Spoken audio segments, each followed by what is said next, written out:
আমরা 3 ভাই ছিলাম, আমি সবার বড়। আমার বাবা রিক্সা চালাতো, একা পক্ষে সম্ভব হতো না। আমার বাবা লোন নিত, লোন নিয়ে মানুষের কাছ থেকে টাকা এনে আমাদের খাওয়াইতো। এরকম করতে করতে অনেক টাকা ঋণী হয়ে যায়। জি। তখন আমার মা দেখে যা টাকা ইনকাম করে তা বাইরেই দিতে হয়। ওকে। আমাদের সংসার চলছে না। আমার মাকে অনেক মাসে অনেক আইডিয়া দিল, তারপর আমার মা পিঠা বিক্রি শুরু করলো। আচ্ছা। আমার বাবার ঘরে আসতে পারে না, রাত্রে মানুষরা আসে টাকার জন্য। মা পিঠা বিক্রি করে কষ্টে করে টাকা দেওয়া শুরু করলো। এর মধ্যে আব্বাকে একটা গাড়ি কিনা দেওয়া হলো আমার খালার থেকে টাকা নিয়ে।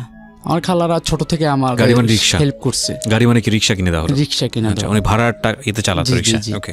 জি। আমার খালারা আমার বাবাকে অনেক, তারা ছোট থেকে আমার বাবাকে হেল্প করছে। আমার বাবা রিক্সাটা নিল, নেওয়ার পর এই 6 মাসের মতো চালার পর আরেকজন লোক একটা বুদ্ধি দিল যে একটা দোকান নেন।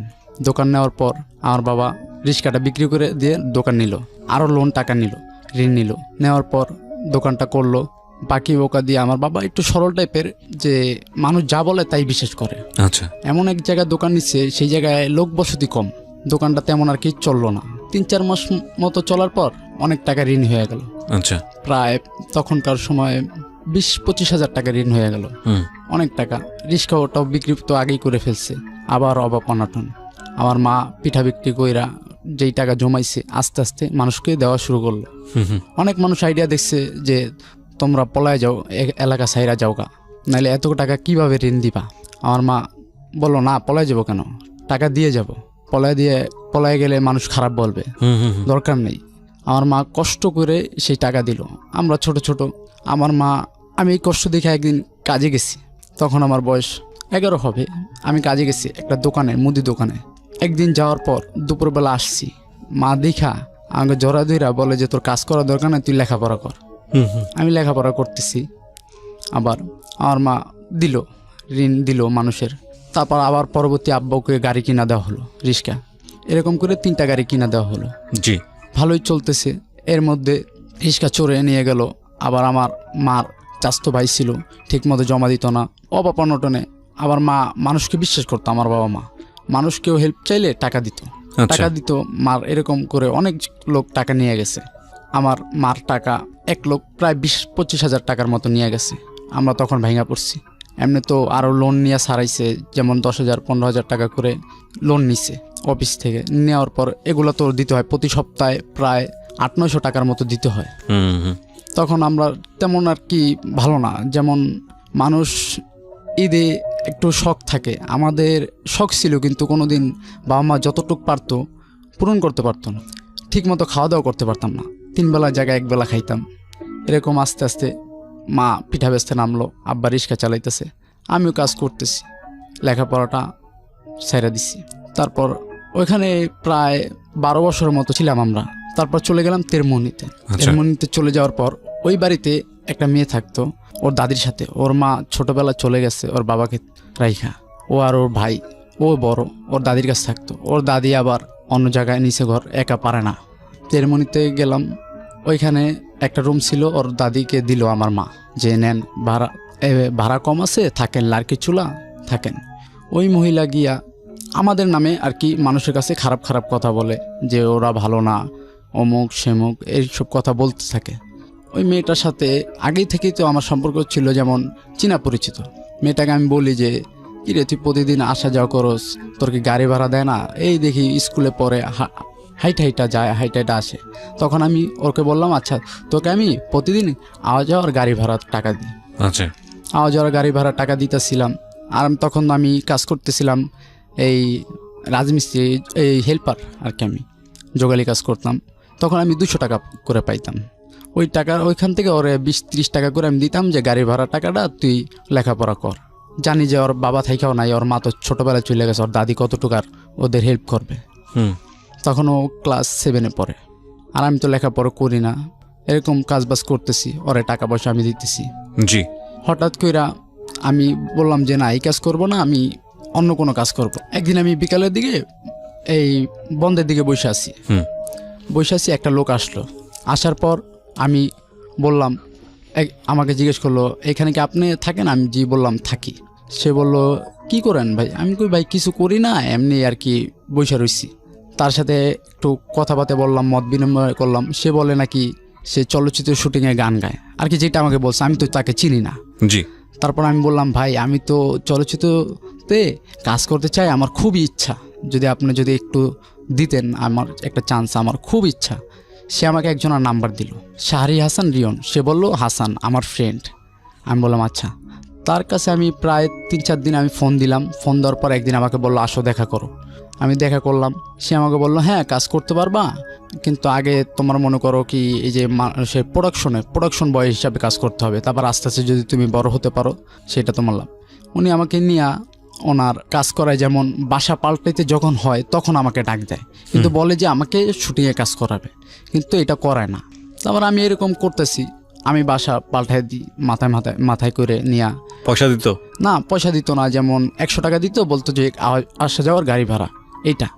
আমি তো ওনার কাছে পয়সার জন্য যেতাম, আমি চিন্তা করতাম একদিন দিবে, কিন্তু উনি এরকম কিছু না। একটা জিনিস দেখছি আর কি, বলতে চাচ্ছি না, যে উনি রুমের ভিতরে অন্য খারাপ ধরনের কাজ করতো। এটা আপনার চোখে পড়েছে? জি। ওকে, চোখে পড়েছে। তারপর আমি চিন্তা করি এগুলো হয়তো বা হয়, আমার দরকার নেই, আমি এটা দেখার দরকার নেই, আমি যেরকম আছি সেরকম থাকাই ভালো। তারপর আমি এগুলো দেখতেছি। ওই মেয়েটার সাথে এর ভিতরে 6 মাস কেটে গেল। ওই মেয়েটার সাথে কথাবার্তা হইতাছে, আমার বাসার পাশেই তো থাকে, কথাবার্তা হইতাছে। তারপর একদিন ওকে আমি বললাম যে আমি তোকে ভালোবাসি, যে আমার বাসার পাশে যে মেয়েটা ভালোবাসি। ও বললো কি আচ্ছা সময় নেই। আমি এদিকে তো ওইদিকে কাজ করতেছি, ওনার সাথে আইসা দেখা করি, আমি কাজ করতেছি। ওই মেয়েটা আমাকে বলল কয়েকদিন পর, আমাকে বললো হ্যাঁ আমি তোকে ভালোবাসি। এরকম করে চলতেছি। ও বলে কি ভালোবাসলে তুই শুটিংয়ে কাজ করতে পারবি না। আর এই দিকটা যে শাহরি হাসান রিয়ন ভাই, সে বললো কি তোমার শুটিং আছে, এই কাজ আছে, টাঙ্গাইল যাইতে হবে। ও বললো কি যাইতে পারবি না। ওই মেয়েটা বললো কি যাইতে পারবা না তুমি, ওদিকে গেলে মানুষ নষ্ট হয়ে যায়। আমি গেলাম না। আমি ওনার সাথে কন্ট্যাক্ট করে বাদ দিয়ে দিলাম। তারপর আমি না করে দিলাম, আমি আর ওখানে যাই না। তখন আমার এক ফুপুর সাথে আমার বাবার কন্ট্যাক্ট হয়। কিন্তু ছোটবেলা থেকে আমার বাবার যে আত্মীয়স্বজন, বাবার দিকে যে আত্মীয়স্বজন, তাদেরকে চিনি না, জানি না, কোনো সময় পরিচয় হয় নাই, যাইও না আমার দাদার বাড়ি। একবার গেছি লাইফে, আর কোনো সময় যাওয়া হয় নাই। আচ্ছা, ওনার সাথে পরিচয় হইলো। তারপর বলে যে আমার জ্যাঠাতো বোন। সে বললো কি ওইখানে আমার ফুবার ওয়ার্কশপ আছে গ্রিলের, ওইখানে গেলে কাজবাজ শিখলে বাইরে যদি যাইতে পারো, বাইরে যদি পাঠায় দেয়, চাচারা আছে, আব্বা আমাকে বললো। আমি বললাম আচ্ছা ঠিক আছে। আমি ওইখানে গেলাম কাজ শেখার জন্য। ওইখানে আবার আমার ফুয়াতো বোন ছিল, তার নাম টিনা। তখন ফুয়াতো বোনটা ইন্টার সেকেন্ড ইয়ারে পড়ে। ওকে।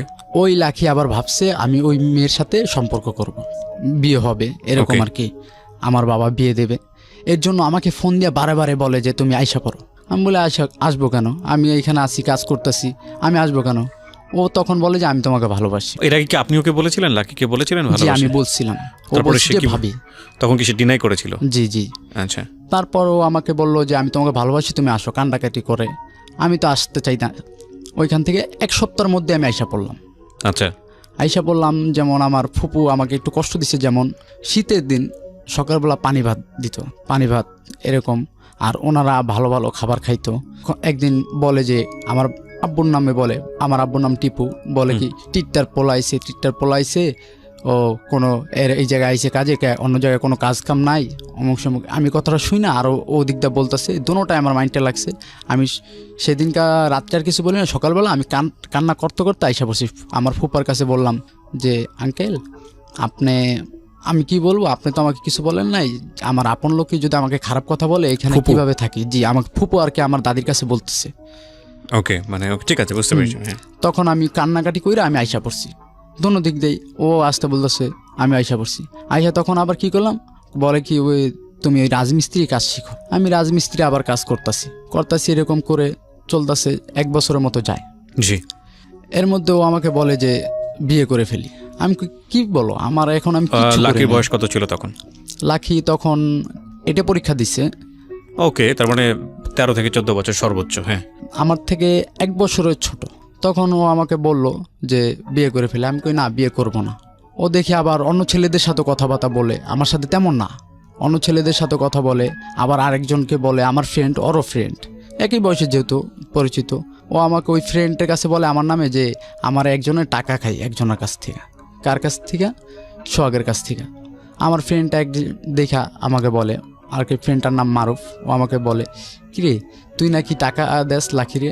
আমি কি বলস? কয় ও যে আমাদেরকে বললো যে তোর কাছ থেকে টাকা খায়। আমি কি কস? এটা কীভাবে বললো? ওরা তো আমি হেল্প করতাম, ও আসা যাওয়ার কষ্ট, হাইটা যা হাইটা আসে এর জন্য ও আমাকে এই কথাটা বললো। দাঁড়া, এর মধ্যে টিউশনি করতেছে।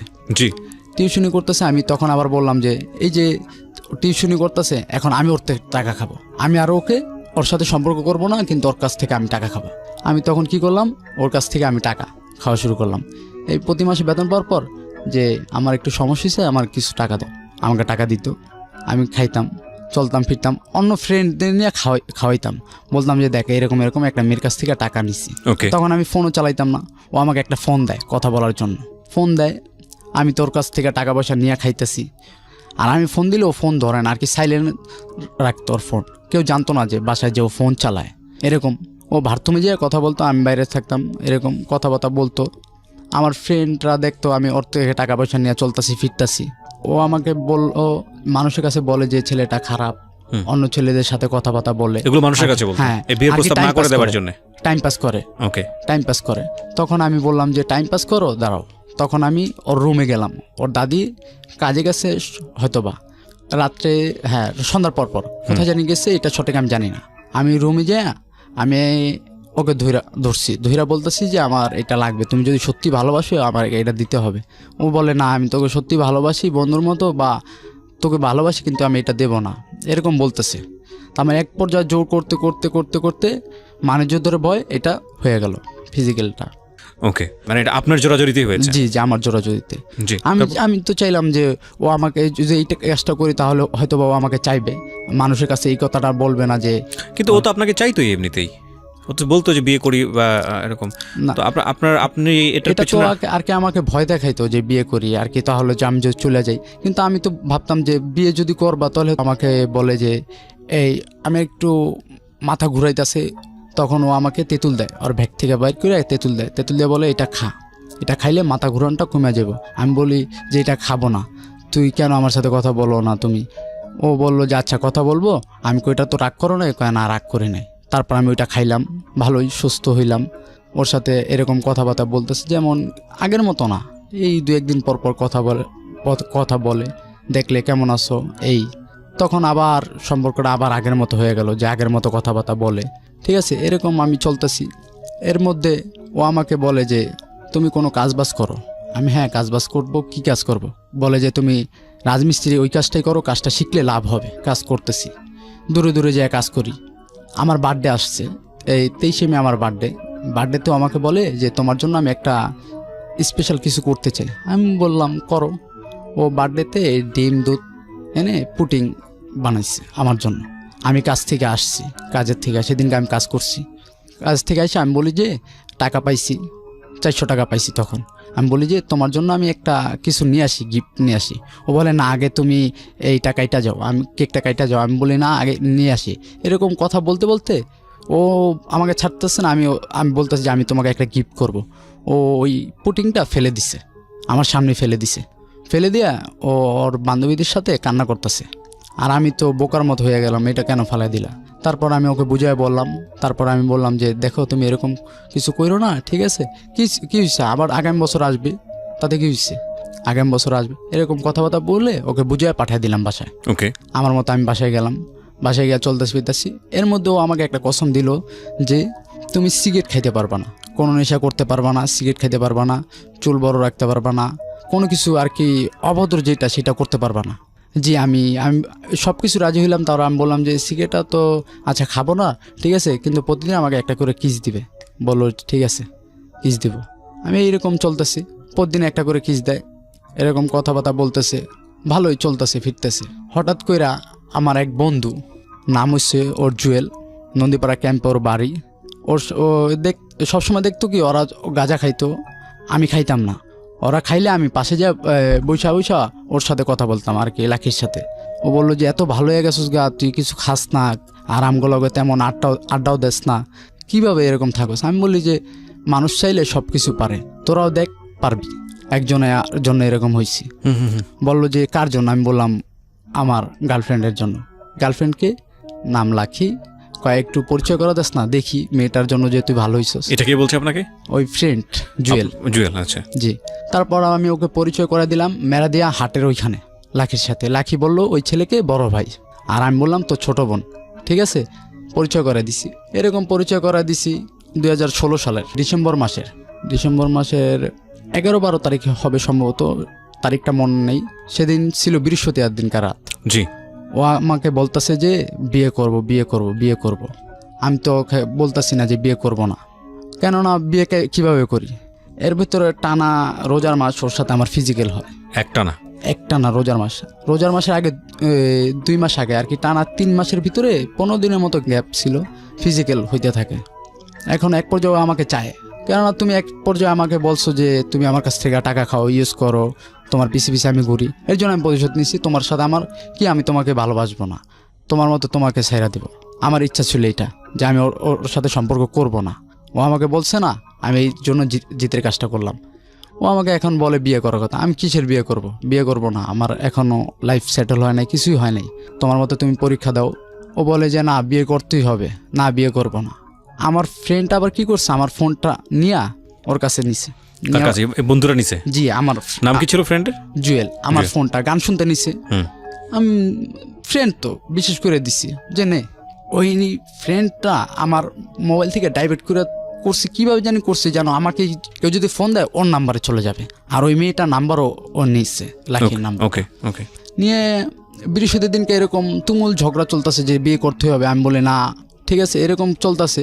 শুক্রবার দিনকে আর আমার সাথে কথাবার্তা হয় নাই। শুক্রবার দিনকে আমি বিকালের দিকে একটু ফোন দিছিলাম, উল্টাপাল্টা বলে যে আরেকজন পেয়ে গেছি। লাখি বলতেছে আরেকজন পেয়ে গেছি, তোকে বিয়ে করবো না বা তোর সাথে কথাবার্তা বলবো না। আমি কি হয়েছে, এরকম করতেছো কেন? বলে আরেকজন পেয়ে গেছি, তোর সাথে কোনো কথা নাই। উল্টাপাল্টা আমাকে তুই তামাই করে রাব বিপ করতেছে। আমি বললাম ভালোই, তুমি যে এই কাজটা করতেছো এটা কিন্তু ঠিক না, তুমি কাকে পাইছো? শনিবার দিনকে আমি কাজের থেকে আসছি সন্ধ্যার দিকে।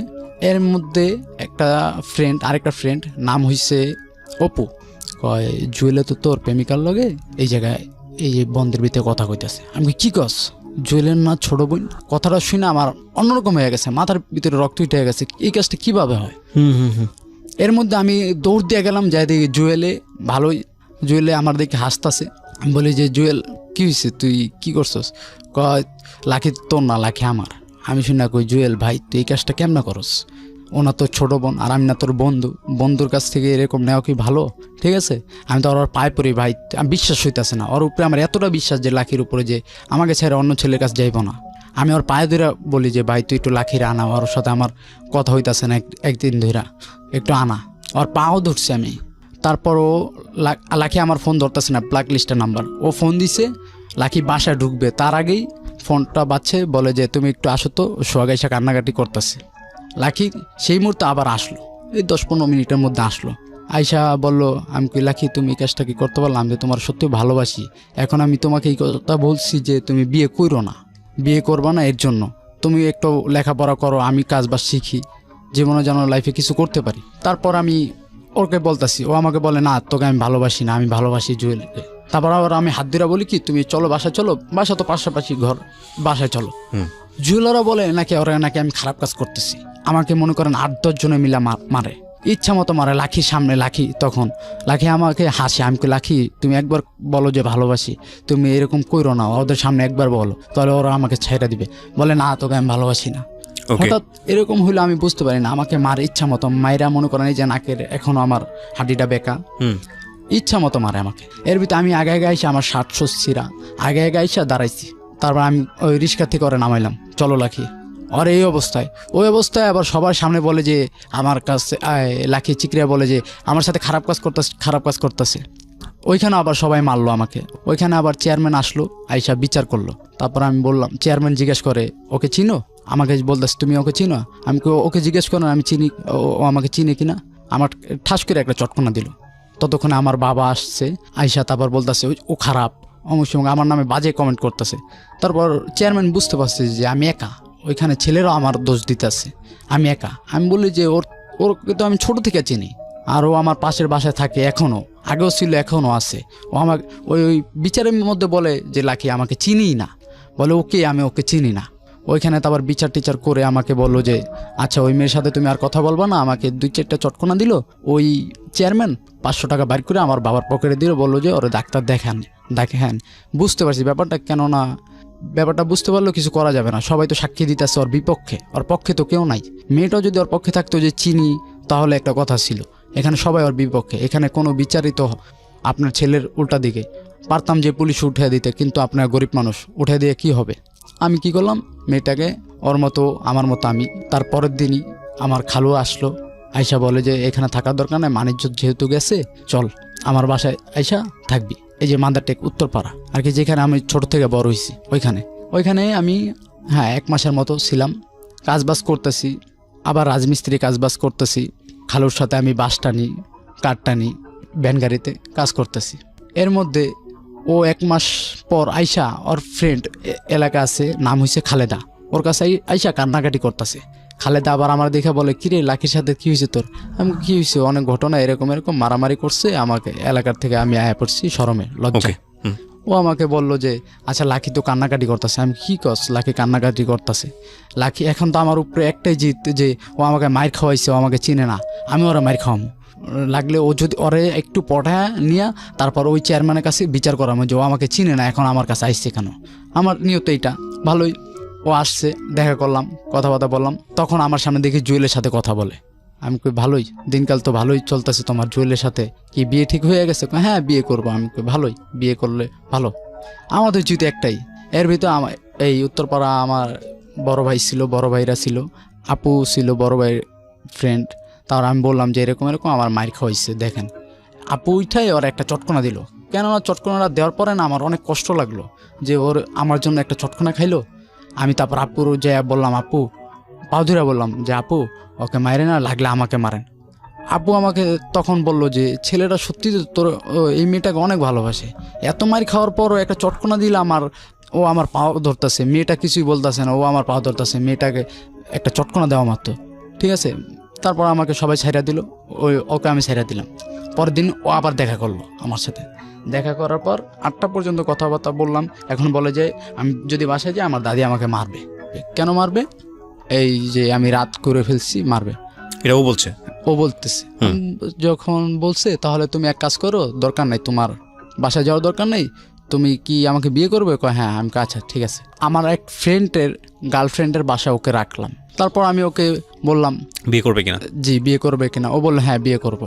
আমার ফ্রেন্ডের গার্লফ্রেন্ডের বাসায় ওকে রাখলাম। আমার বাসা। তখন আপনি কি করেন, পেশায় কি করেন?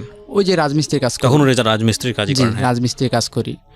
তারপর ওইখানে রাখলাম 3 দিন রাখলাম। যেদিনকে আর কি যাবো, ওর আর কি ফ্রেন্ড, মেয়ে ফ্রেন্ড থাকে নারায়ণগঞ্জ, ওইখানে যাব। ওইখানে যে বিয়ে শাদী করে থাকবো ভালো। যেদিনকে যাব সেদিন এক ফর্মা আসছে আর কি, পুলিশের যে সোর্স থাকে। ও আয়সা বলে আর কি, দুজনে কথাবার্তা বলতেছি মাঠের ভিতরে। আয়সা আর কি চাইছিল টাকা খাবে। এখন আমি তো এলাকায় থাকি, কেন টাকা খাবে? ঠিক আছে, আমি বলতেছি কিসের টাকা। এর ভিতরে ও ফোন দিছে, পুলিশ ফোন দেওয়ার পর আসছে, আয়সা ধরছে, আমাকে বলে যে কাজ দে। আমি বলি কিসের কাজ? বলে যে এই যারা মাদক ব্যবসায়ী তাদের ধরায় দেয়। আমি বলি এগুলো তো আমি খাইও না, আমি তো জানিও না, কিভাবে ধরা দিব। তারপর আমাকে সাইরা দিছে। আপনার সঙ্গে তখন আপনার গার্লফ্রেন্ড ছিল? জি গাড়িতে বসা, আমাকে সাইরা দিছে, বলতেছে খুঁজান। তখন কিন্তু আমি যাইলে যাইতে পারতাম। আমি চিন্তা করছি যদি যাই, ওর উপরে যদি কোনো একটা খারাপ কাজ করে। ও লাকি তখন পুলিশের কাস্টডি? জি আচ্ছা গাড়িতে। তখন আমি যাওয়া আর হয় নাই, আমি আবার রিটার্ন ব্যাক আসছে। আমি বলি যে স্যার পাই না, আমার অনেক মারছে, ওর সামনে গাড়ির ভিতরে ঢুকে অনেক মারতাছে, ঠিক আছে। আমি কোনো অসুবিধা নাই, তুমি যেহেতু আসো মায়ের খাইলেও। এর ভিতরে আমরা কেউ কারোকে ফোন দিই না। আমি চিন্তা করি আমি যদি আমার বাবা মাকে ফোন দিই, এই মেয়ের জন্য আবার দেখে পুলিশে ধরছে তাহলে, এবং পাশে লাকি আছে জি, তাহলে আমার অনেক অবস্থা খারাপ হইব। ও তারপর ফট করে ওর মার নাম্বারে ফোন দিল আর কি, সৎমা যেটা, ওই নাম্বারে ফোন দিল। আমাদের ফ্যামিলিতে কেউ জেলে যায় নাই, তুই গেলি তাও এই মেয়ের জন্য, এই মেয়েটার লেগা তুই মায়েরও খাইলি আর কি, নানান ধরনের কথা বাতা সবাই বলতেছে। গোসল করাইলো, গোসল করার পর হাতের নখ এরকম বড় হয়ে গেছে। তারপর আমি লাখি সবার সামনে, আমি বলি এই নখটি বড় রাখবো, ঠিক আছে। লাখি তারপর একটা নীল কাটার বাইর করে সবার সামনে নখ কেটে দিল। আমার তখন অনেক লজ্জা করতেছে যে ওই বাবা আমার সামনে আমার নখ কেটে দিতেছে। আমার বাবা মা শরমে ঘর থেকে গেছে। 2 দিন পরে আমার আবার তেরমুনি গেলাম, আমার বাবা নিয়ে গেছে, বাবা মা আমাকে নিয়ে গেছে। তখন আমি চুল একবার নাইরা হয়ে গেছি। যাওয়ার পর সবাই বলতেছে জেল খাইটাইছে। আমি তখন আর তেরমুনিতে থাকি না। এর আগে তো একবার মানিজুত গেল, ওর জন্য মার খাইছি, আবার বলে সবাই জেল খাচ্ছি। আমি 15টা টাকা নিলাম ঘর থেকে। 15 টাকা আমি বলি বাবা দাও তো 15টা টাকা, আমি একটু উত্তরপাড়া থেকে ঘুরে আসি, এই জায়গায় ভালো লাগে না। আব্বা বুঝছে যে মন মানসিকতা খারাপ, 15 টাকা দিল। 15 টাকা দেওয়ার পর আমি একটা সিগারেট নিলাম, গলির সিগারেট ছিল 60 টাকা, আর একটা সেন্টার ফুড নিলাম। আচ্ছা, এটা খাইতে গেলাম। যাওয়ার পর আমি এই উত্তরপাড়া কাবাসা মাঠের ভিতরে পোলাপানরা গুল্লি খেলতেছে। সিগারেটটা খাওয়া শেষ, ফালায় পাও দেওয়া নিবার পর সেন্টার ফুডটা চাবাইতেছি। এর মধ্যে ও আসলো, বোরকা পরে আসলো, ব্যাগ তো কাঁধে থাকে। আমি ভাবছি যে কোচিংয়ে যাবে বা কোচিং থেকে আসছে এরকম একটা কিছু। আয়সা বলে চলো। আমি বলি কোথায় যাবে? কয় চলো না। আমি ভাবছি যে এতদিন জেল খাটছি, জেল থেকে আসছি, আবার ওর সাথে তো তেমন কথাবার্তা হয় নাই, কোন জায়গায় ঘুরতে যাবে। আমি বলি যে দেখো কোথায় ঘুরতে যাবো, আমার কাছে টাকা পয়সা নাই, অবস্থা অনেক খারাপ। কয় তোমার টাকার কোনো দরকার নাই, তুমি আসো। আমি বললাম চলো ঘুরে আসি। ও দেখলাম সদরঘাটের গাড়ি নিল, সদরঘাটের একটা রিক্সা নিল। আমি বলি সদরঘাট কেন? সদরঘাট কী করবা? বলে ওই জায়গায় একটা মাজার আছে, ওই জেলে গেছিল মাগুসা বাবার নাকি মাজার। আমি ভাবছিলাম ওই যে মনে হয় কোনো মানত টানটা আসছে, এর আগেও মানত দিছে আমার নামে, গোলাপ শাহ বাবার মাজারে আমার নিয়ে দিছে। তারপর আমি ওকে নিয়ে গেলাম। নিয়ে যাওয়ার পর ও বলে কি লঞ্চে ওঠো। আমি কই লঞ্চে কেন? কেন লঞ্চে যাইতে হবে। আমি কই না লঞ্চে কোথায় যাব? বলে যে আমার মার কাছে একবারে যাবো গা। আমি কই না, এটা তো আমি সম্ভব না, কিভাবে যাই? আমি এই যে জেল থেকে বাইরে হইলাম, এখন যদি তোমার নিয়ে যদি আবার যাই তাহলে আমার বাবা মা অনেক টেনশন করবে। বলে যদি না যাও এখন আমি আত্মহত্যা করব, তোমার নাম লিখে দেওয়া যাবে। আমি এই যে একটা ব্ল্যাকমেল করলো, এই ব্ল্যাকমেলের জন্য আমি ওর সাথে চলে গেলাম বরগুনা। এক পোশাক আমার, আরও কিন্তু ওর ব্যাগের ভিতরে জামা কাপড় নিয়ে রাখছে। ওকে, আমি গেলাম। যাওয়ার পর ওর মার কাছে, ওর মা তো দেখে, ওর মা তো ছোটোবেলা ফালাই থুয়ে গেছে। ওর মা আরেক লোকের সাথে ওর বাবাকে ফালাই থুয়া ওই লোকের সাথে গেছে, বিয়ে করছে ওর মা। আচ্ছা, ওর মার ব্যাকগ্রাউন্ড খারাপ, ওর বাবার ব্যাকগ্রাউন্ড খারাপ।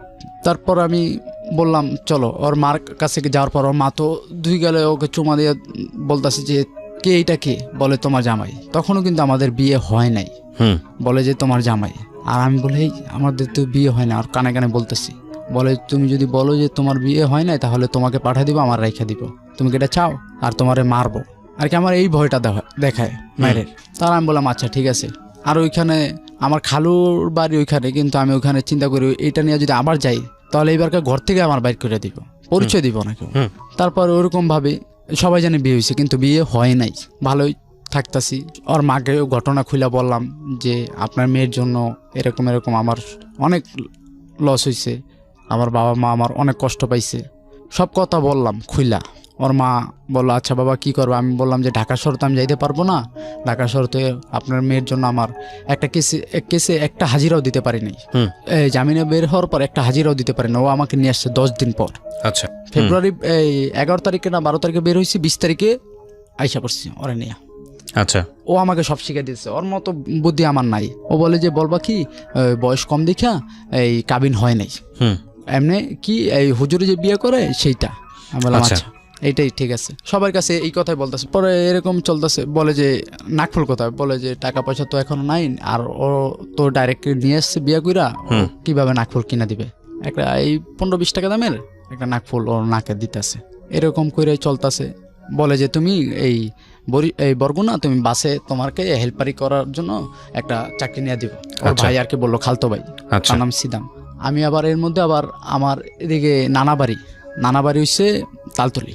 ওইখানে নানার অসুবিধা হয়েছে, নানা মারা গেছে। এখন জায়গা সম্পত্তি নিয়ে গন্ডগোল চলতেছে। মা আর আব্বা গিয়া ওইখানে বাড়ি তুলছে অনেক আর কি গ্যাঞ্জামের ভিতরে। তখন আমি যাইতে পারি নাই। আমি এর মধ্যে গেলাম মান্ডা, আমার এক খালার বাসায়, ঢাকা আসলাম। খালার বাসায় গিয়ে ওই কাজই করলাম, আবার রাজমিস্ত্রির কাজ করলাম। ওকে, 1 সপ্তাহ থাকার পর আমার বড় বোন খালতো বড় বোন, তারও বিয়ে হয় না তখন। ও আমাকে টাকা দিল, 500 টাকা দিল। আর আমি কিছু টাকা জমায়া আবার রিটার্ন ব্যাক বরিশাল গেলাম, বরগুনা। যাওয়ার পর সবাইকে, আমার বাবা মাকে বললাম। বাবা মা বললো আচ্ছা ঠিক আছে, তুই এদিকে আসিস না, তুই পুলিশে ধরবো, অরেন বাইরে যাবো গা, তুই আইস না। আমি তখন মান্ডা গিয়া থাকলাম। মান্ডা থানা তো আলাদা। জি, আমার কেসটা তো হয়েছে খিলগাঁও থানায়। আমি তখন গেলাম মান্ডা গিয়ে আবার দু একদিন কাজ করার পর একদিন হয় না কাজ। আমার খালতো ভাই নাম সালাম, উনি আবার পিক আপ চালায়, ডিস্ট্রিক্ট পিক আপ, জ্যাক গাড়ি। ওনার সাথে হেল্পারিতে ঢুকাই দিল আমার খালা আর খালু, বলে এই কাজ কর। আচ্ছা। এরকম গাড়িতে থাকি 3 দিন 4 দিন পর পর আসি, অনেক শুকায় গেছি, চেহারা কালো হয়ে গেছে। গাড়িতে তো ঠিকমতো খাওয়া দাওয়া গোসল কোনোটাই নেই। তারপরও নিজের কষ্টটা কষ্ট মনে করি না, যেহেতু আমার পাশে আছে, কষ্টটা কষ্ট মনে করি না। ও বলে কি আমি গার্মেন্টসে ঢুকি, আমি কই লাখি গার্মেন্টস জিনিসটা অনেক খারাপ, গার্মেন্টসে যারা যায় তারা নষ্ট হয়ে যায়, তুমি গার্মেন্টস করো না, যতটুকু পারি ততটুক চলে, তোমার গার্মেন্টসে যাওয়া দরকার নেই। এর মধ্যে আবার গার্মেন্টসে গেছে। ওকে। গার্মেন্টসে যায় আর আমি তো 3 দিন 4 দিন পর আসি, ও গার্মেন্টসে গেছে। পয়লা বৈশাখে ওকে আমি একটা 1 পিস কিনা দিছিলাম কাপড়, ওইটা বানাইছে, বানানোর পর অনেক সুন্দর হয়েছে। একদিন শুয়ে রইছি বিকালের দিকে, আমার খালা আর খালু ওর নামে বাজে বাজে কথা বলতেছে যে মেয়ে খারাপ, ভালো না, 2 দিন পর ছইলা যাবে, অমুক সেমুক। মানে ওর বাবা মা? না, আমার বাবা মা, আমার খালা খালু। আপনার খালা খালুর কাছে কি আপনি চলে আসলেন? জি, ওকে নিয়ে আর কি মান্ডাত ছিলাম। মানে ও যখন গার্মেন্টসে কাজ করছিল ও তো নিয়ে গেল আপনাকে বরিশালে, ওইখান থেকে আপনি চলে আসলেন ওকে নিয়ে? জি জি, আমার খালা খালু কাছে মান্ডা। আচ্ছা। তখন একদিন বিকালের দিকে শুয়ে আছি, কিন্তু তন্দা লাগছে। তখন বিয়ে ছাড়াই আপনারা একসঙ্গে থাকছেন? বরিশালে বিয়ে হয় নাই, তখন আইসা বললাম ঢাকা। ঢাকা আসার পর হনুপা খালার সাথে দেখা করলাম, ওনারা বললাম যে খালা এরকম এরকম, সব উনি জানে। তারপর বললো বিয়ে ছাড়া তো থাকা ভালো না, তাহলে তোমাদের বিয়ে করে দিয়ে। আমি বললাম তো আমার কাগজপাতি আছে, কিন্তু ওর তো কাগজপাতি নাই। যেমন আমার জন্ম নিবন্ধন আছে, কিন্তু ভোটার আইডি কার্ড করছি, কিন্তু এখনো পাইনি। ঠিক আছে, এটা দেবে প্রাপ্ত বয়স হইলে নির্বাচনের আগে। উনি বললো আচ্ছা ঠিক আছে, তাহলে এক কাজ করি, একটা হুজুরেই না বিয়ে করে দিই, যেটা আল্লাহর বিধানে আছে, উনি বলল। তারপর উনি এই কাজটা করলো। এখন তো কাবিন তো হয় নাই, গেলাম ওইখানে, আর কেউ আর আমি আইসা, এটা কেউ জানে না, ওই খালা জানে। আর এটা কখনো বলিও না, যদি বলি তাহলে ওই হনুভা খালা আর কি ডাকি খালা পাড়াপড়শি হিসাবে, ওনার উপর অনেক জ্বর যাবে, এর জন্য ওনার কথা কখনো বলি নেই। ওকে। তো বিয়ে করলেন আপনারা বাবা মার পরামর্শ ছাড়াই, নিজেদের মতো করে বিয়ে করা? জি। তারপর ওই খালার কাছে ছিলাম।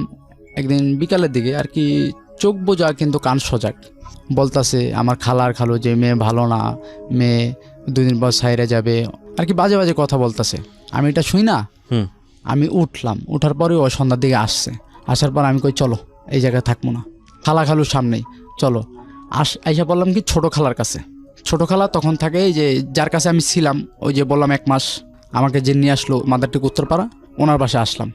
আইসা বললাম যে ওই জায়গায় থাকবো না, আর এই যে কি হয়েছে, ও তো আমার সাথেই আছে, পুলিশ ধরলে তো আসছি। এখানে আবার ওনার সাথে আবার কাজ শুরু করলাম, ওই ভ্যানগাড়ি দিয়ে কাঠ বা সেগুলো টানাটানি বিল্ডিং থেকে নামাই। 3-4 দিন থাকার পরেই ওনার রুমে, এর ভিতরে একটা রুম খালি হয়ে গেছে, বলে যে তোরা আলাদা থাক। আলাদা হয়ে গেলাম। আর তেমন থেকে আমার বাবা মা দেখলো, সব কিছু মাইনা নিল, যে বড় ছেলে যে কোনো একটা ভুল করছি মাইনা নিছে, ভালোই চলতাছি ফিরতাছি। এর ভিতরে গার্মেন্টস করে। আমি কই তুমি গার্মেন্টস কইরো না, ও গার্মেন্টস করে। গার্মেন্টস করলে সমস্যাটা কথা, আপনার তো পরিবারে পয়সা আসতেছে, কেননা গার্মেন্টস করলে অনেক জায়গায় শুনি যে গার্মেন্টস করলে গার্মেন্টস মেয়েরা অন্য ছেলেদের সাথে চলে যায়। এই আশঙ্কা থেকে আপনি গার্মেন্টস করতে না করতেন? জি জি জি, এটাই আর কি ভয় পাইতাম আমি সবসময়। ও গার্মেন্টস করতেছে কন্টিনিউ, ভালোই, যাও তুমি যদি করতেছো করো, করতেছে ভালোই। 1 মাস কি 1.5 মাসের মধ্যে আমার বাবা মা তেরমুনি থেকে আইসা পড়ছে, আমাদের সাথে থাকবে। আমি বলতেছি আব্বা মা, ও গার্মেন্টস যে আমি কাজ করি, খাওয়া দাওয়া ঠিক মতো হচ্ছে না, ঠিক আছে, প্রতিদিন আইসা ও আসে মাঝের মধ্যে 10টা-9টার দিকে, রান্না বান্না করতে খাওয়া দাওয়া করতে করতে প্রায় 12টা, আবার সকালবেলা কাজে যাই, ও সকালবেলা উঠে অনেক কষ্ট হয়ে যায়, তোমরা আইসা পড়ো, একসাথে থাকি। একসাথে আইসা পড়লাম। ওই বাড়িতে 1 মাসের মতো ছিলাম। তারপর নিলাম গোরান আরেক জায়গায় বাসা, গোরান আদর্শ স্কুলে, ওইখানে বাসা নিলাম, বড় রুম, একই সাথে থাকতাছি। তখন আমি 3 মাসের মতো আমি বেকার ছিলাম, কোনো কাজ বাজ পাইতাছি না। 3 মাসের ভিতর 3 দিন আমি রং মিস্ত্রির সাথে কাজ করলাম। এর মধ্যেই এক বড় ভাইয়ের সাথে কথাবার্তা বললাম, হসপিটালে কাজ নিলাম মগবাজার। তখন আপনার ফ্যামিলিতে আপনার বাবা মাও থাকে? জি জি।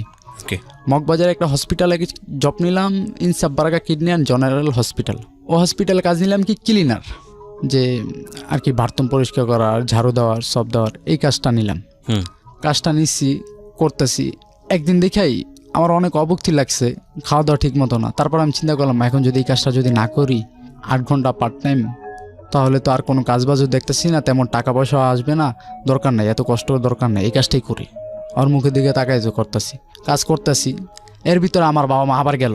গ্রামে যাওয়ার পর জায়গা নিয়ে গন্ডগোল চলতেছে।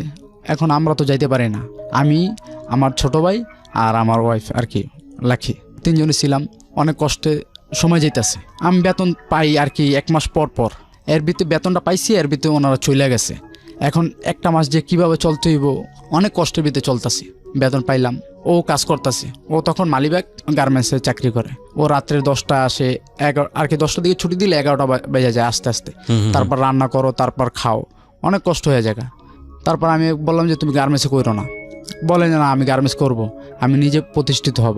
আমি বললাম আচ্ছা যাও, তোমার যেটা ভালো লাগে তুমি করো। এরকম করতেছে। আমার বাপ মা 1 মাস থেকে আসছে, ওই সব কিছু মিটিয়ে দিয়ে আসছে। আসার পর আমি বলতেছি মার কাছে বলতেছি, মা আর ওই যে গার্মেন্টস করতেছে এটা তো ভালো হইতেছে না, মানুষ খারাপ বলতেছে। আরও 10 জনে বলতেছে যে, আমার ফ্রেন্ড সার্কেলরা বলতেছে যে তোর বউ গার্মেন্টস করে, তুই কি করস, তুই তো এই যে কাজ করস, গার্মেন্টস করে কি লিগা, বেটা বউ খাওয়াইতে পারস না, বিয়ে করছিস কি লিগা, আর কি নানান কমেন্ট করে। যারা যারা দেখে শুনে নানান কমেন্ট করে। আবার যারা বুঝে তারা বলে যে অভাবের সংসার, 2 জনে মিলেই তো করলে কি হয়েছে, আগায় যেতে পারবে। আমরা তো তেমন বড় লোক না যে একজনকে চাকরি করলো আরেকজন বইয়া বইয়া খাইলো। অনেকে যারা বোঝে তারা এই কথা বলে, আবার অনেকে বোঝে না, বলে যে গার্মেন্টস করে কেন, খাওয়াইতে পারস না, নানান কমেন্ট। আমি কের কথা বুঝি, কানে নেই না। আর লাখে আমাকে বলে যে তুমি কোনো ফ্রেন্ড সার্কেলের সাথে চলবা না, একলা একলা থাকবা।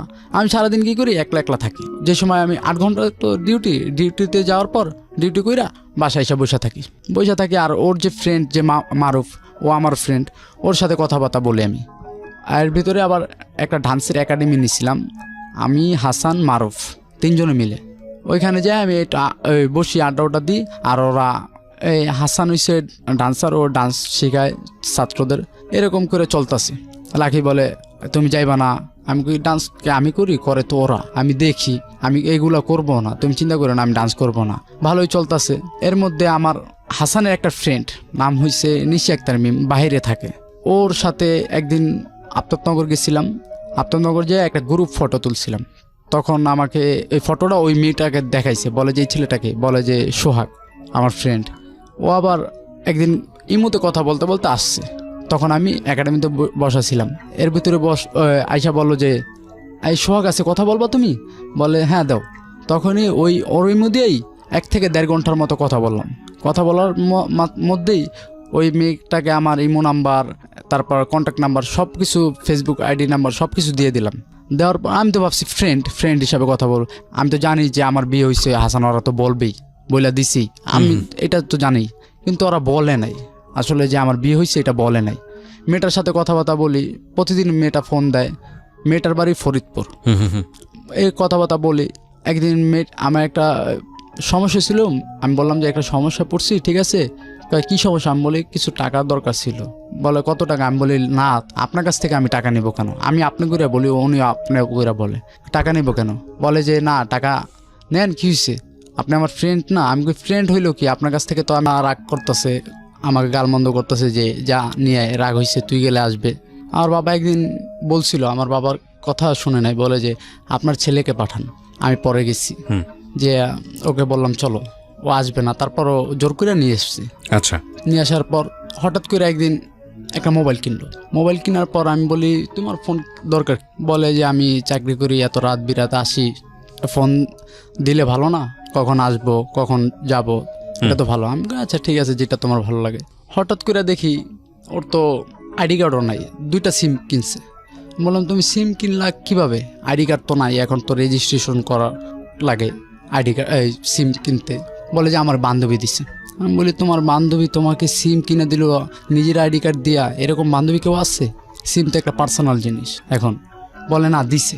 তখন আমার মনে একটু সন্দেহ হইতে লাগলো যে একটা মেয়ে আর একটা মেয়েকে চিনে না জানে না, গার্মেন্টসের মাধ্যমে পরিচয় হয়েছে, আর সিম কিনে দিল নিজের আইডি কার্ড দেয়া।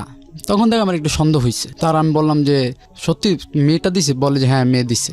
আমি আর অতটা কেয়ার করি নাই, আমি তো ওকে বিশ্বাস করতাম। ওকে। হঠাৎ করে একদিন ওর ফোন টিপতেছি, দেখি কি নাম্বার, কয়েকটা নাম্বার দেখলাম অচেনা নাম্বার। আমি বললাম এই নাম্বারগুলো কার?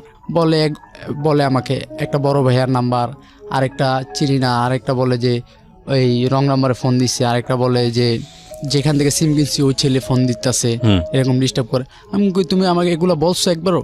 কয় না, বলি নাই, ভাবছিলাম এমনি চলে যাবে।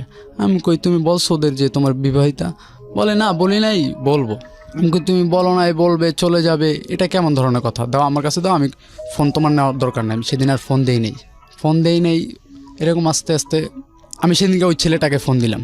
ফোন দেওয়ার পর ছেলেটা আমাকে বলল, হ্যাঁ ভাই আমি কথা বলছি। আমি বলছি ও তো আমার ওয়াইফ হয়, আপনি কেন কথা বলতেছেন? সিম কিনছে তার জন্য কি অপরাধ? আপনি যে নাম্বার নিয়ে ফোন দিবেন, এটা আপনার অপরাধ হচ্ছে না? এইসব কথা আমি বলতেছি। তারপর ওই ছেলেটাকে আমি অনেক কথা বুঝাইলাম। তারপর আমি বলছি যে পুলিশের কাছে ফোন দিব, পুলিশের কাছে ফোন দিয়ে আপনার নামে জিডি করব, অনেক কথা বললাম। ছেলেটা ডরে আর ফোন দিল না। আচ্ছা, আর আমি বললাম এই টাকার নাম্বার, বললো যে বড় ভাইয়ের নাম্বার। কোন বড় ভাই? বলে অফিসের বড় ভাই। আমি অফিসের বড় ভাইয়ের নাম্বার তোমার কাছে থাকবে কেন? তখন কি আপনার ওই মিমের সঙ্গে যোগাযোগ আছে, কথাবার্তা বলছেন? না, কোনো আচ্ছা। কথাবার্তা বলি না। ওকে। তারপর আমি বলতেছি এরকম কেন? ও আমাকে বলতেছে যে বড় ভাই এমনি রাখছি, আরেকটা মেয়ে কথা বলে আর কি, আমাকে নানান অজুহাত দিল। আমি ওইটাই আর কি বুঝলাম, ওরা আমি বিশ্বাস করি যেহেতু বুঝলাম। ভালোই, প্রতিদিন রাত্রে 11টার নিচে আসে না বাসায়। আচ্ছা। 10টার ছুটি হয়, বলে যে আস্তে আস্তে 1 ঘন্টা লাগে। আমি বলি এত দেরি হয়, তুমি এক কাজ করো, গার্মেন্টস করার দরকার নেই, থাকো।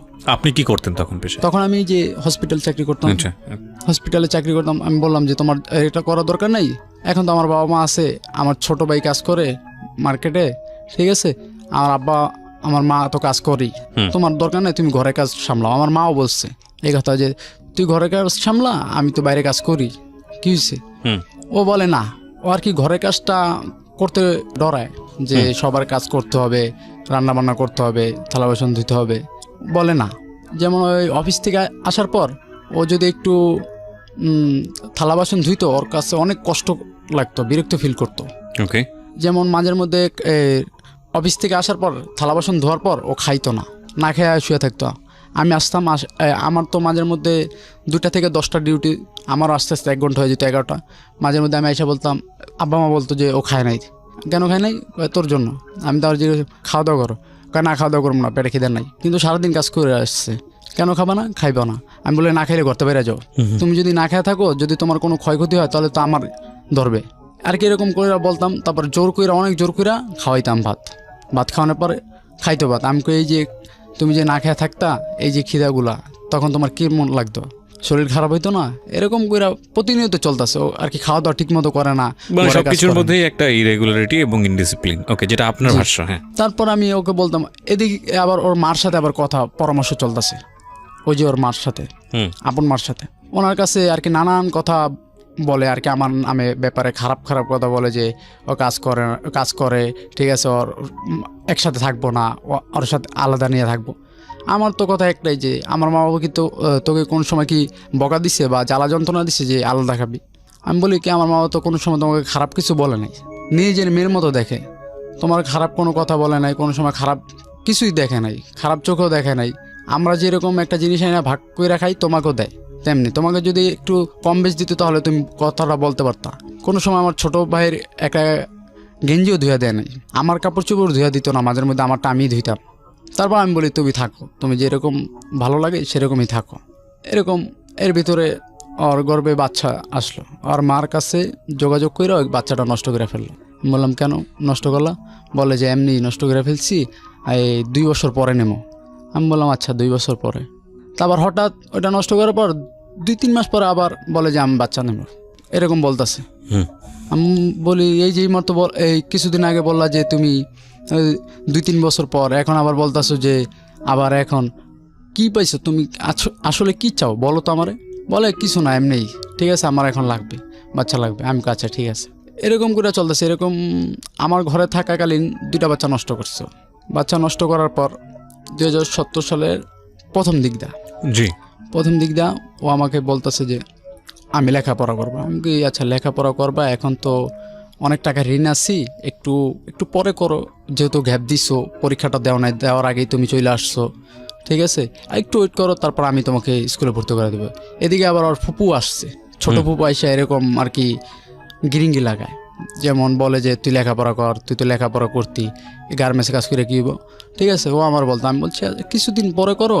ওর ফুপু আবার কী বুদ্ধি দিল যে কাজ করে সব টাকা দিস না, তুই নিজের জন্য জমা। ওর ফুপু ওরে পাম্পটি দিয়ে নিয়া স্বর্ণকারের দোকানে লয়ে গেল, নিয়া বলে যে তুই এগুলো কর। আমার মাকে যদি নিয়ে, আমার মাকে যদি বলতো, আমার মা কি বলতো না যে তুই এটা বানা? বলতো অবশ্যই, কিন্তু আমার মাকে জানাইলো না। ওর ফুপুরে নিয়ে স্বর্ণের জিনিস বানাইতেছে। ও প্রতি মাসে টাকা দেয়, যেমন আগে প্রতি মাসে বেতন পাইতো 8,000 টাকা 7,000 টাকা, এখন বলে প্রতি মাসে 6,000 টাকার উপরে পাই না, কিন্তু বেতনই হচ্ছে 6,500 টাকা। এটা আমি জানি, কিন্তু আমার মামা বলছে যে 6,000 টাকা। আমি একটা জিনিস যেটা বুঝতে পারছি, আপনাদের সংসারের মধ্যে বিভিন্ন রকমের টানাপোড়েন শুরু হয়েছে। জি জি, তারপরে আমরা ইন ডিটেলে না যাই, কারণ এগুলো শুনতে খুব নাস্টি লাগে এই কারণে যে কম বেশি সব পরিবারেই এই ঘটনাগুলো ঘটে, কিন্তু sound not good. Another thing is that যে এই বিষয়গুলো নিয়ে যদি ভবিষ্যতের দিকে একটা নেগেটিভ কিংবা একটা খুব বড় রকমের ইম্প্যাক্ট তৈরি হয়, তাহলেই এটা একটা ঘটনা। নইলে এগুলো আসলে প্রত্যেকটা সংসারেই কম বেশি হয়, কি শিক্ষিত কি অর্ধশিক্ষিত কি মূর্খ, হোয়াট এভার ইট ইজ, প্রত্যেকটা সংসারেই এই ঝামেলাগুলো আছে। জি বলুন।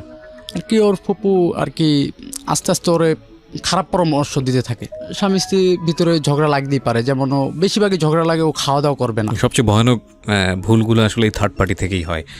ওকে, যখন এই জিনিসগুলোকে লাই দেওয়া হয় বা একপাক্ষিকভাবে একটা ডিসিশন নেওয়া হয়। যাই হোক, বলেন। ও বেশিরভাগই বলে যে খাওয়া দাওয়া করবে না, তখনই আমার জিত উঠে যায়, তুমি খাওয়া দাওয়া করবে না কেন? তখন মনে করেন আমি অনেক চেষ্টা করি খাওয়া দাওয়ার কথা, খাওয়া দাওয়া করে না। আমার মা বাবার সামনে আমাকে গালাগালি দেয়, বাজে ভাষায় গালাগালি দেয়, আমার কলা ধরে খামচি দেয়। ঠিক আছে, আমার মা বাবা দেখা লজ্জা পায় ঘরতে জায়গা। তারপর আমার পরে বলে যে কীরকম বিয়ে করলি দেখা শুই না, আমগোর সামনে তোর গায়ে হাত দেয়। তারপর আমি বলি, নিশ্চয়ই বসে থাকতেন না, আপনিও তো গায়ে হাত দিতেন। তারপর আমি বলতাম, দিতেন কিনা বলেন, সত্য কথাই বলতেন। জি জি, সত্য কথাই। তারপরে এরকম চলতেছে, আমি ওকে খাওয়ানোর চেষ্টা করি অনেক, খাওয়া দাওয়া করে না ঠিক মতো। ওর মার কাছে বলে, ওর মা বলে আইসা পর, ওর মার কাছে এরকম বলে। তারপর আমি আবার ফোন দিয়ে বলি যে আম্মা আপনার মেয়ে তো এরকম করতেছে, কি করব?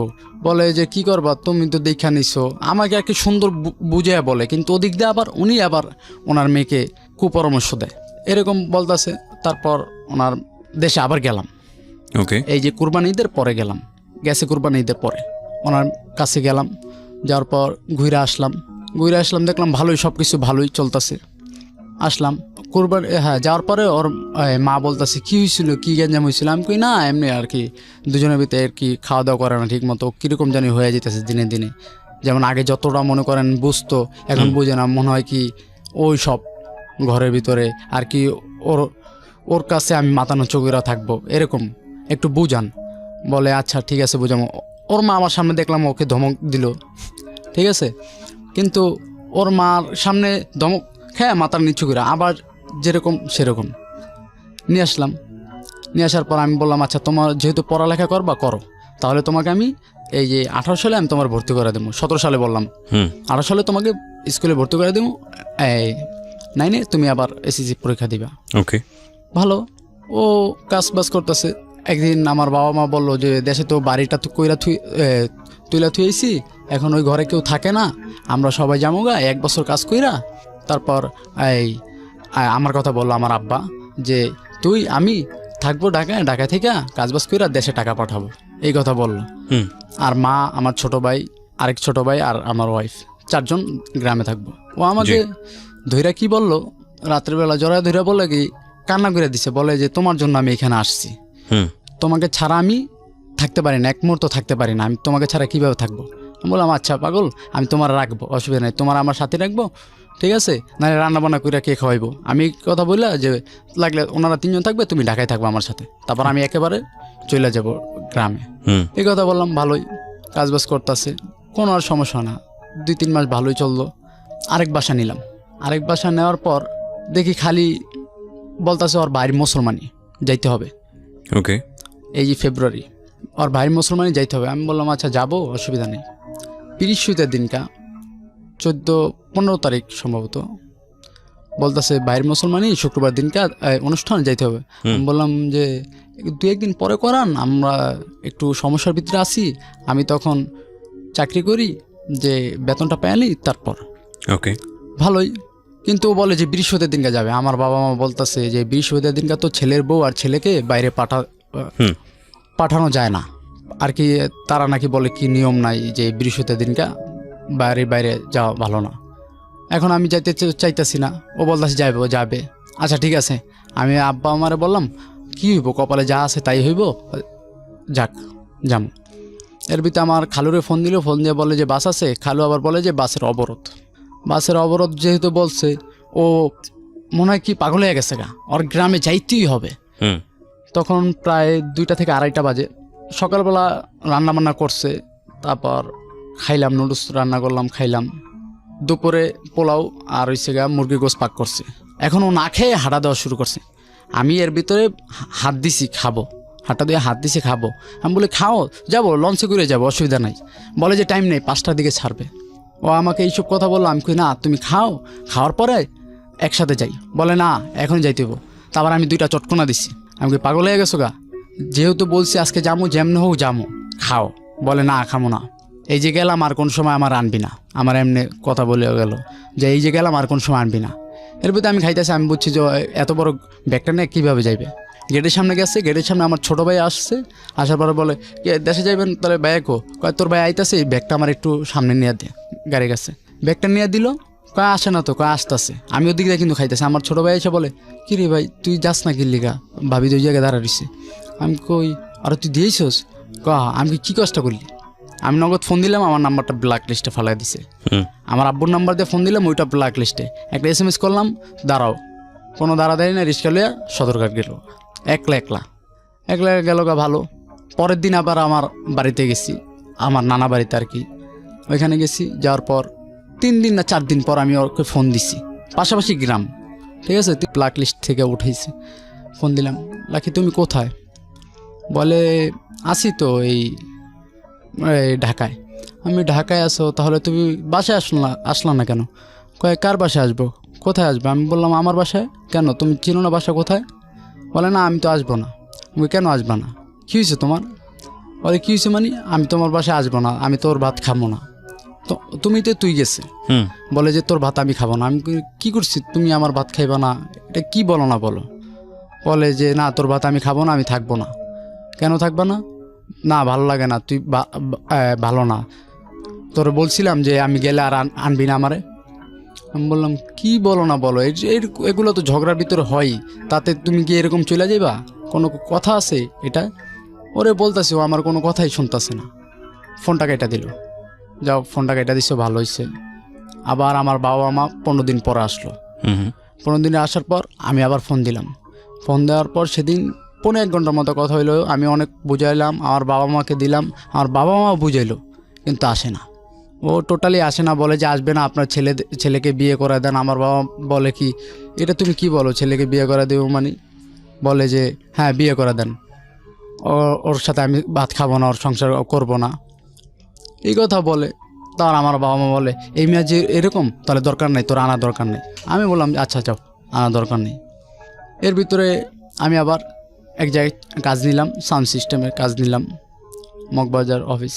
ওইখানে বাসায় তেমন একটা আসি না, ওর কথা বলে সবাই, আমি আসি না। আমি বলে আইসা কী করবো, ওর কথা বলে, ওর এখানে অনেক কিছু আছে, জামা কাপড়, এগুলো দেখলে মনে পড়ে, আসে না। এদিক দিয়ে আমি যদি শোতে থাকতাম, যেমন 3 দিন 4 দিন 2 দিন শোধ করি, তখন আমার বাবা মা ফোন দেয় ওর নাম্বারে। ওকে। ফোন দেওয়ার পর ওরা আব্বা মা বলে যে তুমি কোথায় আসো, আসো। বলে যে আমি আসবো না, আপনার ছেলেদের বিয়ে করে দেন। আমার বাবা মার সাথে রাব ভিপ করে। আমার বাবা মা বলে না। আমার আব্বা এমন সরল যে মোবাইলের নাম্বার ডিলিট করতে পারে না, শুধু ফোন দিতে পারে আর রিসিভ করতে পারে।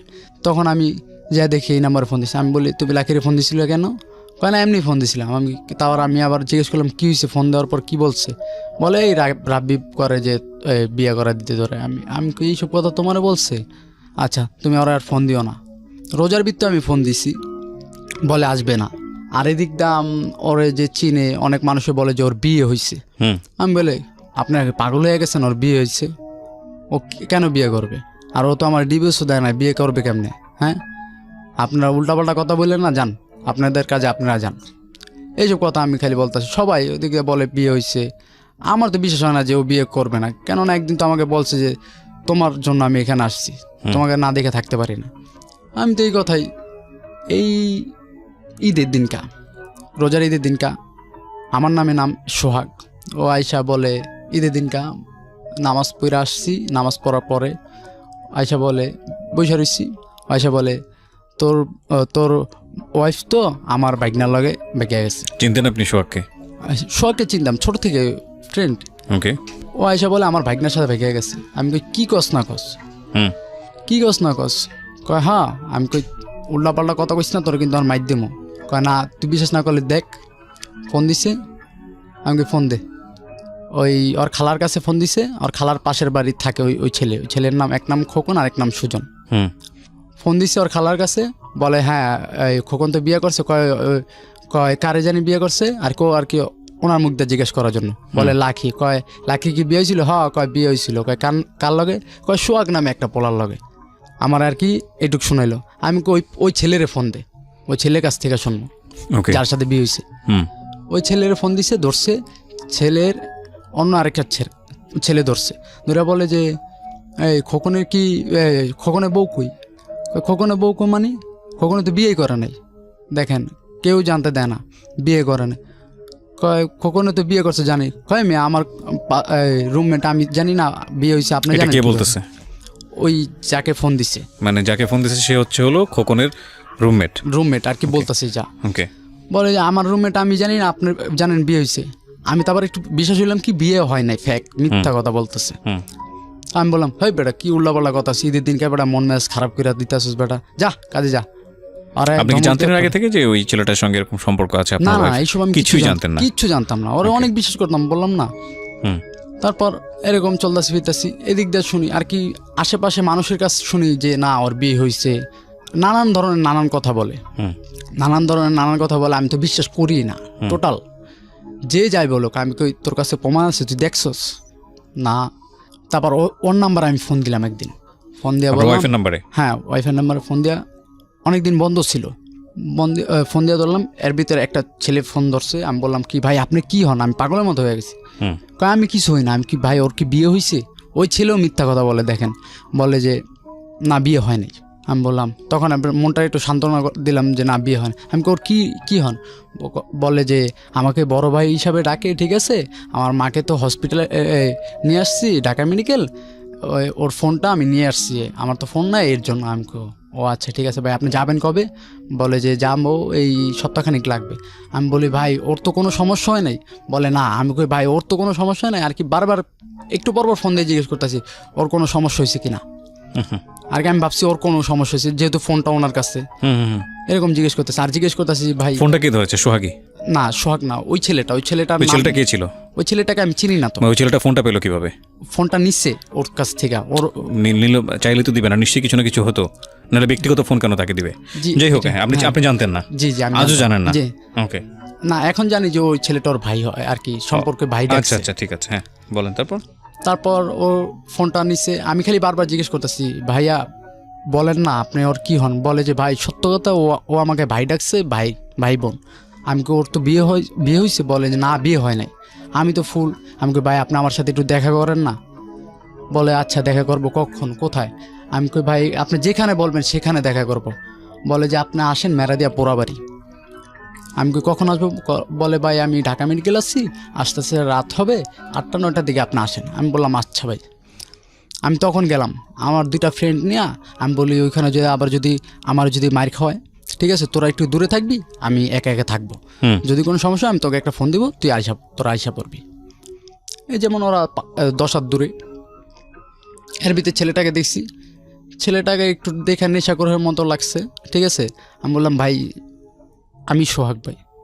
ছেলেটাকে দেখে আমি রাস্তার ভিতরে পাও ধরে বসে পড়ছি। ভাই ওর একটু দেখান ভাই, ওর তো বিয়ে সাথে হয় না। ও সামনে দেখে আমার বললে যে ভাই বিয়ে হয়ে গেছে ওর। আমি কই ভাই কত মাস, কতদিন হয়েছে বিয়ে? কয় 5 মাস। আমি কই ভাই আমার ঘর থেকে গেছি তো 5 মাস, কীভাবে বিয়ে হয়? আপনি তো এটা মিথ্যা কথা বলতেছেন। ওর একটাবার দেখান, আমি যদি দেখাইতে পারেন যে বিয়ে হয়েছে, ভাই আমি যাবো। একটাবার আমি খালি ওর দেখতে চাই। ওপেন রাস্তার ভিতরে আমি পাও ধরে বসে রয়েছি। আমার বন্ধুরা দেখা ওরা দূরের থেকে কইতাছে যে পাওটা সার, ঠিক আছে। ওরা সামনে এইসব ওরা উঠাইতে পারতেছে না, কান্নাকাটি করতেছে। বুঝতে পারছি আপনি খুব ইমোশনাল হয়ে গেছেন। হ্যাঁ। তারপর ওই ছেলেটা বললো আচ্ছা ভাই দূর থেকে দেখবেন। আমি কই ভাই দূর থেকে, একটা নজর দূর থেকে দেখবো। হাঁটতাছি হঠাৎ করে ছেলেটা অন্যদিকে চলে গেছে।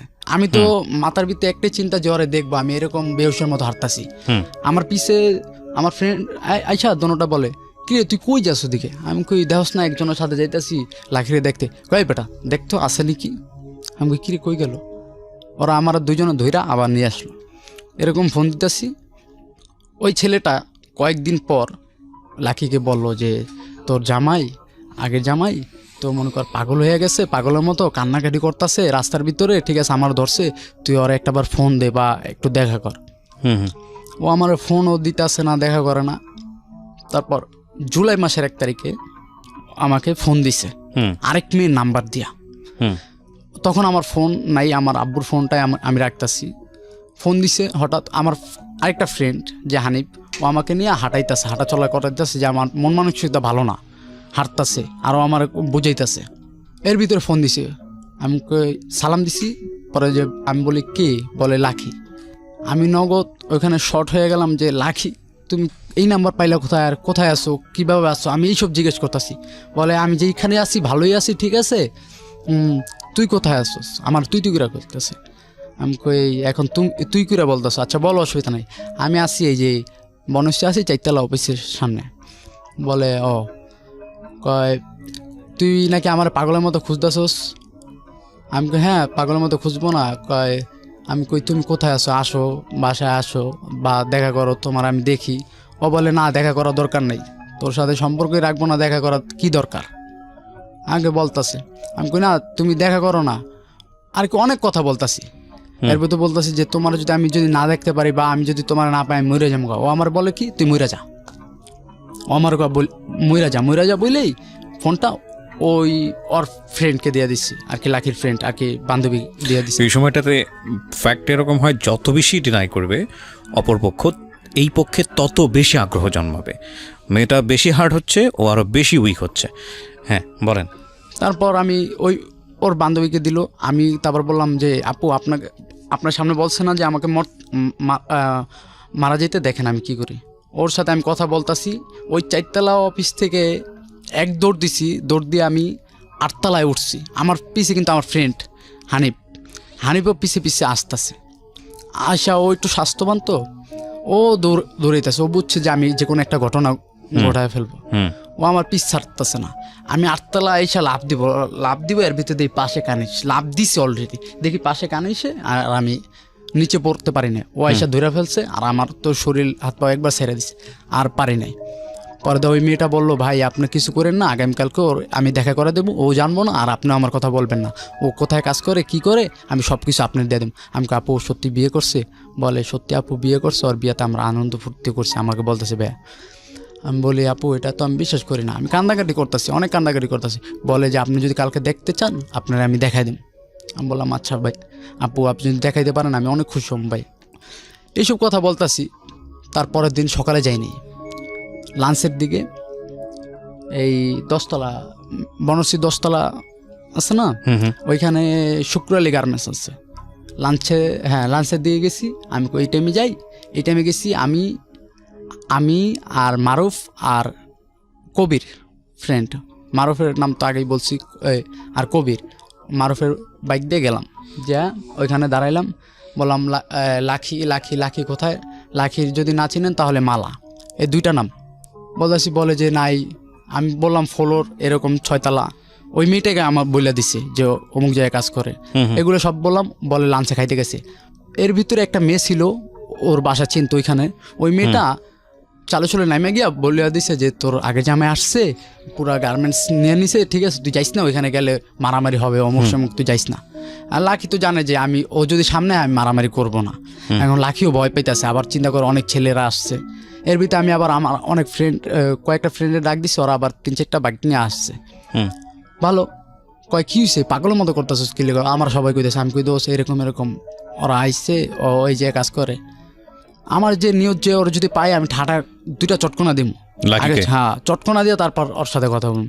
পরে দেখি 2টা রবার হয়ে গেছে, 2টা 13 কি 14 বাজে।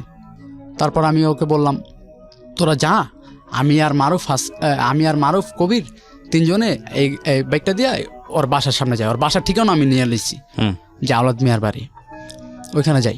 ঘুইরা যাইতে নিচ্ছি আর কি, গার্মেন্টসের পিস দিয়ে যখন যাব, এর ভিতরে দেখি সামনে ও এমন শুকাইছে আর এত কালো হয়ে গেছে, ওরা দেখেছি না জানা, ওকে মারবো কি এখন, ওরা দেখে আমার মনে হইতেছে যে কান্নাইতেছে, ওরা মারবো কি।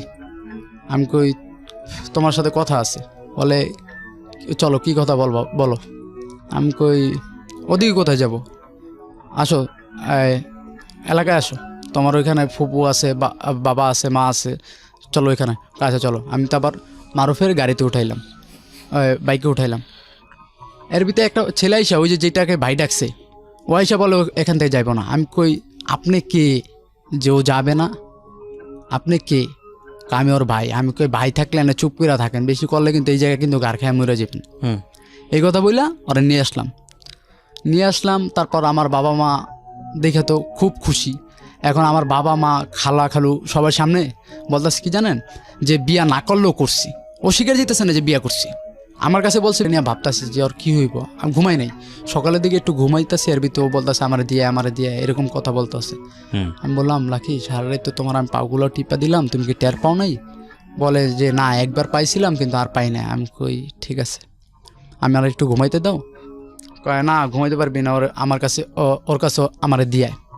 তার আমি বললাম, ঘুম থেকে উঠাই আমি বললাম, আচ্ছা তুমি আমার মাথায় হাত দিয়া বলো তো তুমি কারে ভালোবাসো?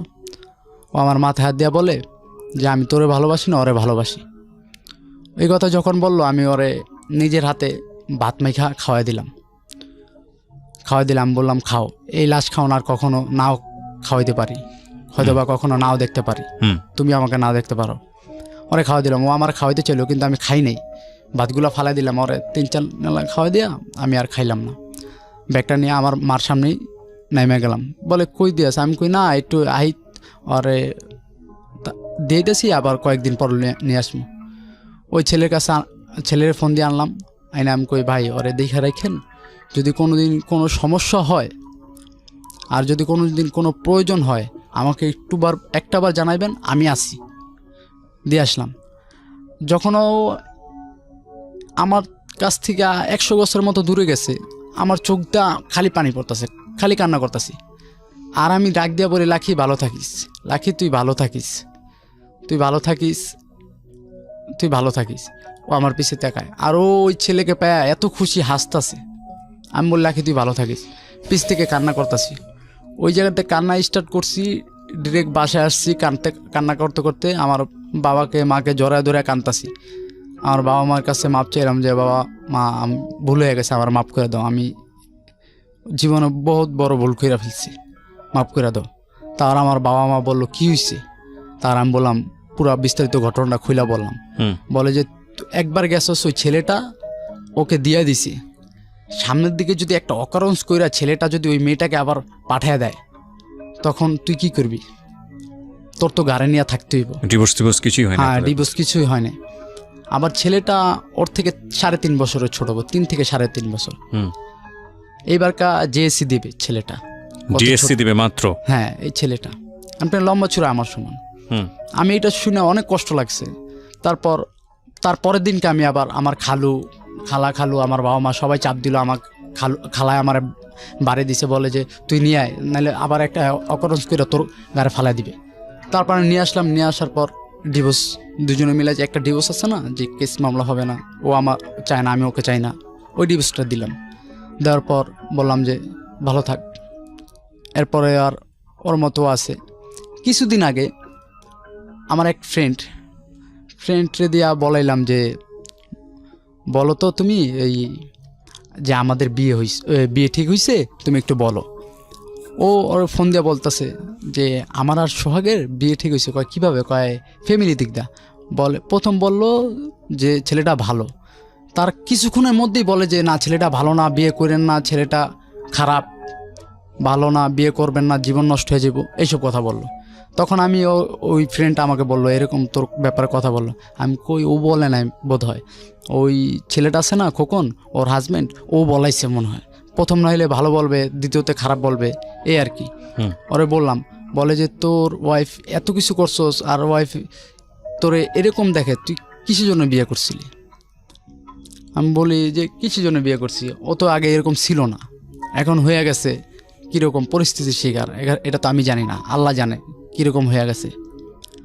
ওর মাকে আমি মানাইছি, ওর মা আপন মা যে, সেও বলে যে সে তারই চাল, সে বলে যে আমি মাইনা নিব না অমুক সময়, কিন্তু সেই করছে সব কিছু, সেই জানে। এই কাজটা করছে আর কি তার মেয়েকে পাশে পাওয়ার জন্য। আমি গল্পটা যখন শুনছিলাম চুপ করেই শুনছিলাম যে আসলে গল্পটা কোন দিকে যেতে পারে সেটার একটা মানে অনুমান করছিলাম, বাট লাস্টে এসে 2 মিনিটে সব কিছু উলটপাল্ট হয়ে গেল। That is the ultimate message of the story. আসলে নতুন করে বলার কিছু নেই, কারণ যারা জীবন গল্প শোনেন তারা আসলে বোঝেন যে আমি জায়গাটা কী বলতে পারি। দেখুন, ওরা আগাগোড়ায় খুব সাধারণ একজন মানুষ, আমার আপনার মতোই, এবং এই কামড়া কামড়ি, গালি গালাস, চিল্লা চিল্লি, হাতে হাত মানে হাত তোলা, এগুলো প্রত্যেকেরই সংসার জীবনে কম বেশি হয়ে থাকে। খুব স্বভাবগত চরিত্র থেকেই আমাদের এই জিনিসগুলো আসে। বা যদি নাটকে এরকম হয় যে হাজব্যান্ডের গায়ে ওয়াইফ একটা স্ল্যাব দিয়েছে বা থাপ্পড় দিয়েছে, বা ওয়াইফ হাজব্যান্ডকে দিয়েছে, পরবর্তীতে সংসার ভেঙে গেল, বিষয়টা আসলে এরকম না।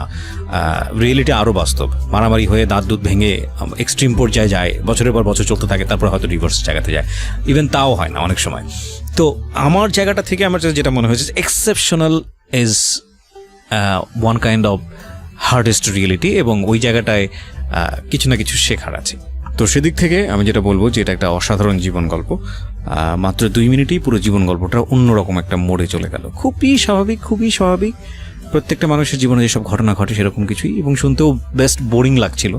মনে হচ্ছিল একদম কী রকম কি কেন প্রচার করছি গল্পটা, আসলে এক ধরনের ন্যাস্টি টাইপ স্টোরি। বাট লাস্টে দেখেন, তো এই কথাটাই বলছিলাম, মানে অসাধারণ মানুষ খোঁজার জন্য বনে বাদরে যাওয়ার দরকার নাই, হ্যাঁ ঋষি মুনি কবির কাছে যাওয়ার দরকার নাই। অসাধারণ মানুষগুলো না আমাদের চারপাশেই থাকে। অসাধারণ মানুষগুলো ওই ফুটপাতে বসে থাকা একজন ভিক্ষুক, সেও হতে পারে। অসাধারণ মানুষ সে যে কেউ হতে পারে, যাকে আপনি হয়তো চেনেননি, ওই যে বাসের মানুষটি হতে পারে। অসাধারণ মানুষ ওই পানি দেওয়া মানুষটি হতে পারে। সে অসাধারণ মানুষ খোঁজার জন্য আমাদের ওই বইয়ের মোটা মোটা বইয়ে